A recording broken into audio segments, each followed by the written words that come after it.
Kaitseväe keskpolügoonil toimus Eesti ja Briti pioneeride koostöös tõkete ja nende läbimise demoharjutus. Eestlased rajasid tõkked ning brittide soomustatud üksus proovis neist läbi murda.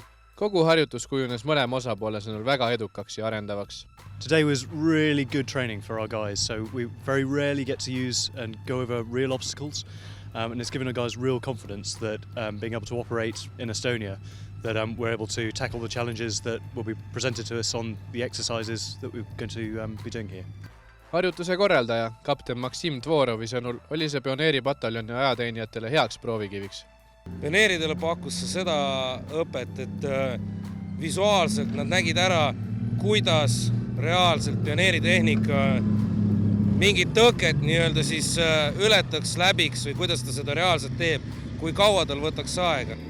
Raidtõke, mis on julgestamata, põhimõtteliselt mineerimata, ütleme 20-30 meetrise tõkke läbitakse 20 minutiga näiteks.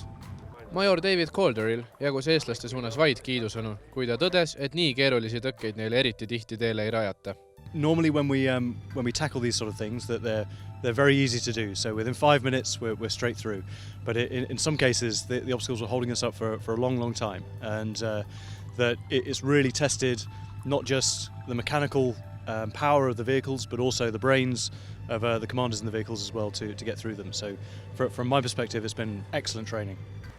Tänasega veendusid pioneeripataljoni võitlejad, et väljaõppe on läinud asja ette ja ees ootab juba kevadtorm.